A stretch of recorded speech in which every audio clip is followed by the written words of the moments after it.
So here's my Natasha beads. They're very simple to make. I make these with scrap clay. These are the finished ones. These I put some gloss on just to give a different look. And here I like the contrast with the matte. Just different ways you can make them. These are made with bezels. These I just basically drilled a hole, and since you can't see it on camera, I'm just going to put a pin through there, so I put a pin through the sides. So I just did a hole here and here. If I decide I want to dangle when I'm making the necklace, I'll drill a hole later. I usually leave that until I'm beading and then I decide what I want to do with it. But anyway, let's get started because these are really fun to make and a great thing to do with scrap clay. This is some cane ends I have, and a cane I didn't really like. And I'm just going to chop this up a little bit more. Oops, let me get a thicker blade.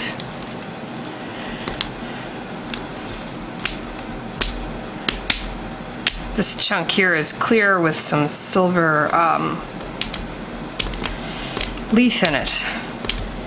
And here's some center canes and some leaf canes, and just a variety of stuff. Now you don't necessarily have to cut this up, but I like to spread the colors around. It just makes it more interesting rather than having all one chunk. And since these are cane ends, there's already blends of colors in them. And so we're just gonna mix them together. And I kind of have to push down on them to wake them up because they are old canes. Some of them are a little stiff and have been sleeping a bit.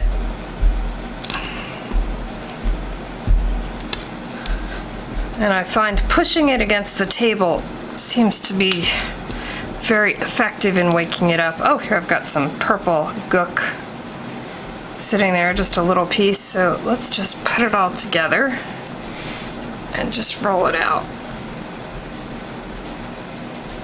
And pushing it really worked, pushing out the air too as I get it into a log.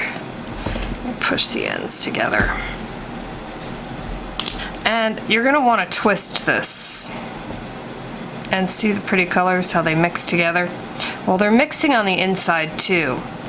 And basically what we're doing is we're going to be mixing the colors on the inside and then turning this inside out, and that is how I get my cabochons. And so we're just going to twist away here so I get a real pretty blend. Now I have done this where I've made twisty beads just out of this, but today we're going to do the Natashas because I need a few more. And you can do this with canes you don't like too. We've all had those canes that the colors just didn't mix the way we liked them to. Sometimes this works in reusing that clay, and if this doesn't work, sometimes blending it together makes a nice new color. And the last but not least is to just make bead filler. And so I like to turn mine into a square as much as possible. And if you're wondering why, it's because I'm going to turn this inside out and the corners meet better than if it were rounded. And you say, how do I turn it inside out? It's just cutting it.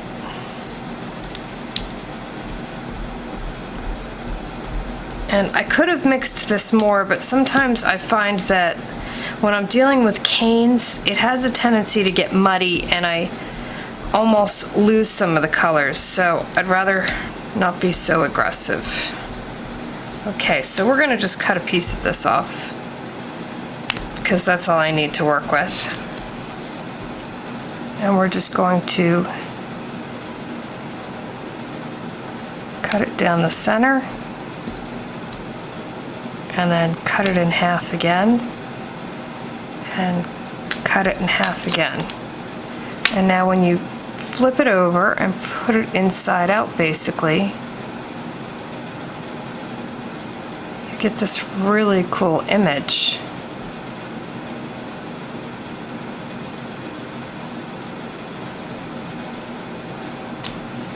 Oh. This does work better if I wear glasses. And there we go. And see this messy, look how cool it is on the inside. Looks like a butterfly there. Now, to turn this into a cabochon, sometimes I didn't cut straight down the center, and you can see that sort of there. So what I do is I hold it towards myself and I put the widest side down, and then I just cut the excess off on the table. Okay.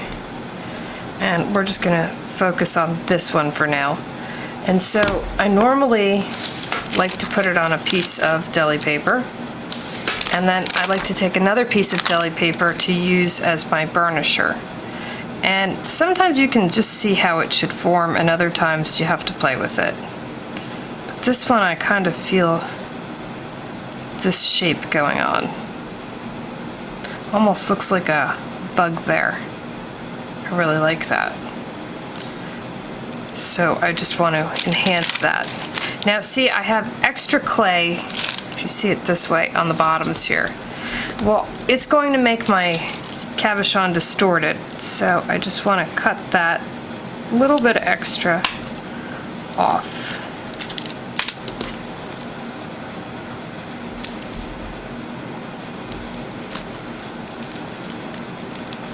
And now I'm just going to gently press it and shape it. Now I hate sanding. Cannot stress that enough. So I use this deli paper to almost like pet the clay, and it seems to really do a great job of smoothing it out and smoothing out your seam that you don't even know it was ever there.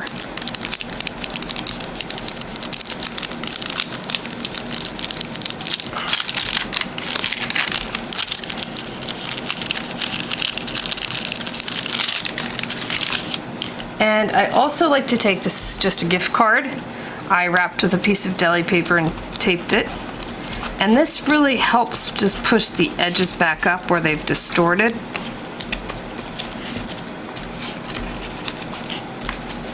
And it also helps you shape it. So if you wanted one end wider, you just push it that way.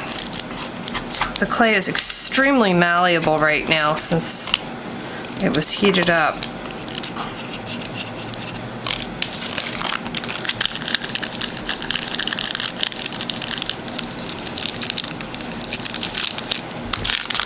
And since you use the deli paper, you don't get any fingerprints either, and the clay doesn't smear. If you did this without a piece of paper, it would smear. Now, you can do this with regular paper. I do find that it leaves some creases and folds where the thinner paper is easier. Plus, this doesn't stick. And I spend most of my time smoothing and refining because I hate sanding. And you can see now where this side is more bulbous than this side, so our image is beginning to distort. And the easiest way to fix that is just take our blade and cut a little off.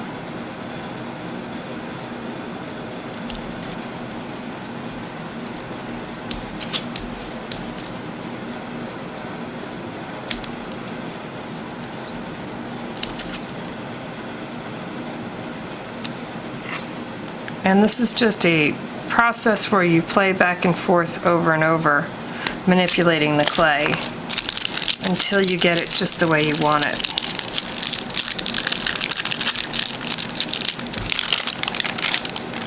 And you don't have to glaze these. This is a personal taste.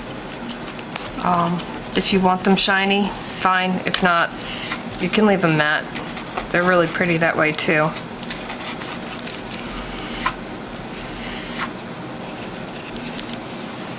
The only problem with the Natasha process is you can never do the same thing twice.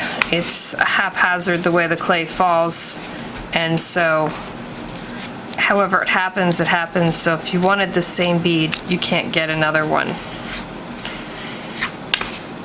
You can get some similar colors out of the same piece, but you can't get the same bead. I think that's cool. Some people think that's annoying. Just depends. Okay. And there we go. Let me show you up close how pretty that is. And so I would let this normally rest for a half hour before I peel it from the paper, but I will put this on my tile and bake it for 30 minutes from a cool oven to a cool oven, and then I end up getting a nice hard cabochon like this that we can use and set into any of our projects. Okay, so I basically formed out all of those cuts into cabochons and baked them. Just thought I'd show you how they came out. And now I want to show you how I bezel them. I've already started one of the bezels and done half of it, which is this. And I have to bake this for a half hour and then do the back. So I'll show you how we did that before we do the back piece. And basically I've taken a piece of black clay and rolled a stamp on it, and then took my finger with some Inca Gold and just rubbed it across. So kind of boring to watch that. Let's take one of these guys. Let's take this one. And basically I just take some liquid clay because we're adhering hard clay to wet clay, and put a little on the back. Make sure I get a good coverage. And I like to cover these edges because we're going to put a bezel over them. And so I just want the clay to stick all around. And then I just find a part of the pattern that I like. This seems to have a pattern going on, and to keep it symmetrical, I'm just going to throw it right down in there. Okay, now here is a number 3 that I rolled on the pasta machine, and I took a little Inca Gold on my finger. That takes about 5 or 10 minutes to dry, which is just boring to watch, so I pre-did it. And I'm just going to cut a strip of that off. And I always use a ruler because I'm just not really great with my hands doing this freehand. And then we're just going to take that little trimmed edge and we're going to put it around the cab as a bezel. You don't necessarily have to do this. You could just basically glue it to the other clay.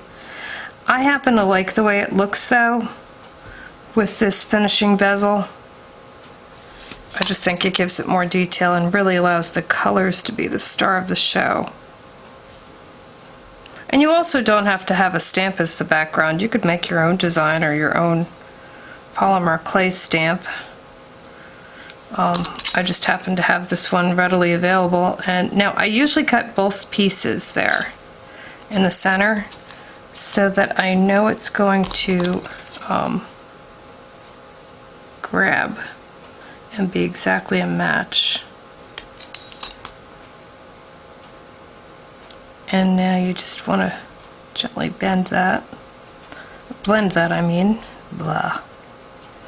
Okay, and so I'm just pushing that bezel up and around, and I like the way the black kind of gets like this nice little frame to it.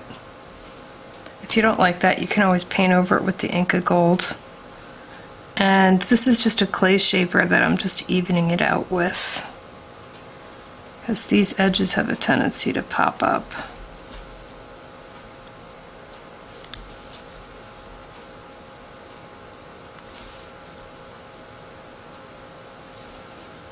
And so I just like to smooth everything down neat and tight.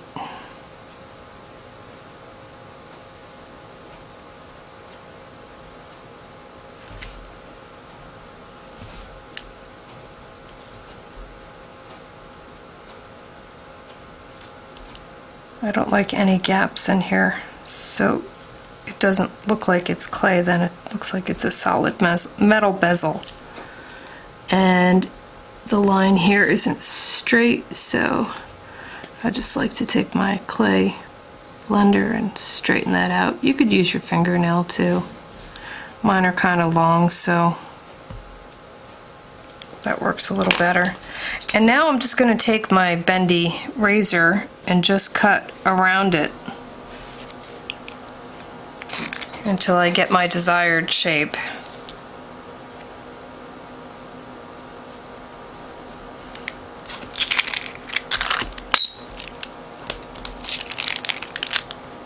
And now we're just going to clean it up.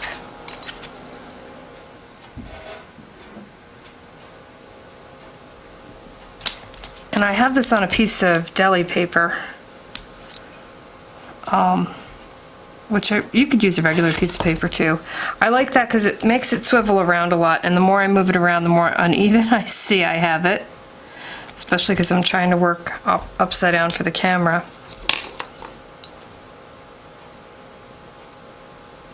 But just keep playing with it till you get it right. That's pretty much all it comes down to.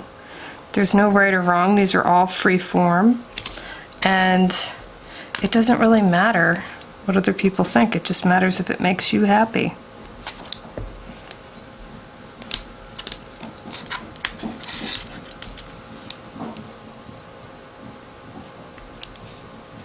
And I just keep trimming and trimming.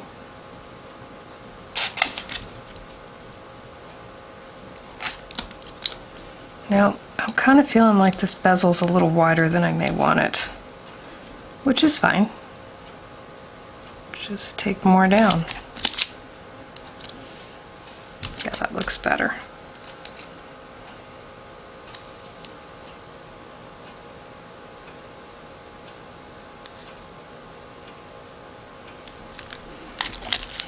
And you can have no edge if you want, or just a really tight edge.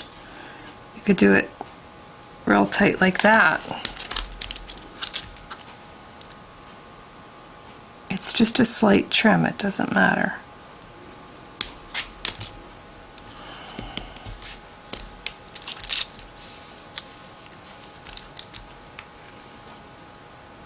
And you can freehand this, whatever works easiest for you.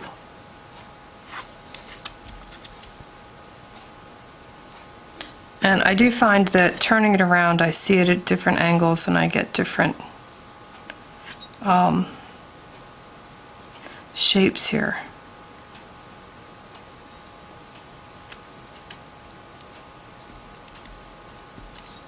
This side's a little wider.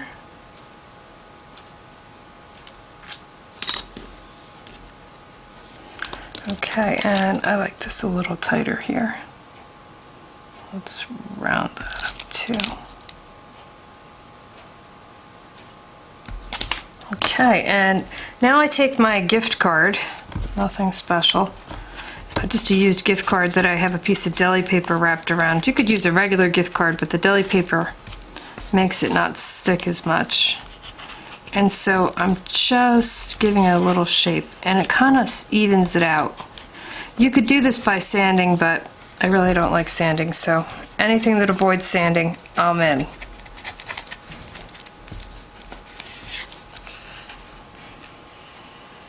And there you can see how I have the start of my bezel. Now I will finish the other side with polymer clay, so let me bake this and come back. Okay, so I'm back and I've baked this, and so now it's nice and hard. I can take it off my tile and you can see it. And we're gonna coat the backing with another piece of polymer clay. And what we're gonna start off doing is putting some liquid Sculpey, Bake Bond, whatever you have will work. Anything to take and make it sticky for the wet clay. And so I just put a thin layer, that's all you really need. It gets too thick and the clay starts sliding off.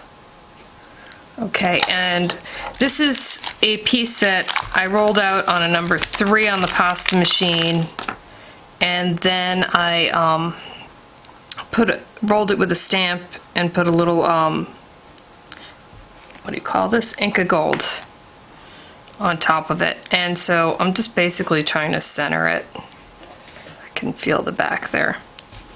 And we're just going to cut this off. Easier when you turn it over. And so we're just going to trim around it. And since you've baked this clay, it's so much easier to do this. I would definitely not try this without baking,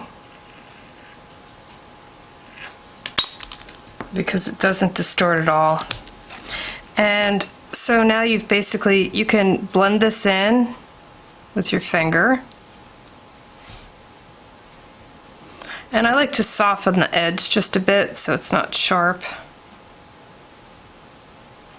And you can leave this black if you like, or you can put some Inca Gold on it. I'll show you the difference. I already backed the other cab so that you could see the difference. You didn't need to watch me do this twice. It doesn't get more exciting on the second time. And so here I put the Inca Gold on the edge. I like to leave it a little rough. You could put it, if you wanted it really thick like this, you could put it on with a brush, but I just put it on with my finger. I kind of like the way it blends. And there you go. Now for this one, I'm going to drill 2 holes, one here and one here, to string it from. But for this one, I'm going to show you how I make a bail. Now this is a piece that I've rolled out on a number 1 on the pasta machine. And I'm just going to center this, okay. And this cutter is sharp, so I always use a acrylic block to cut from it. Okay, and push that out, and I'm just going to cut a flat part on the bottom here. Helps when you have the right side of the blade.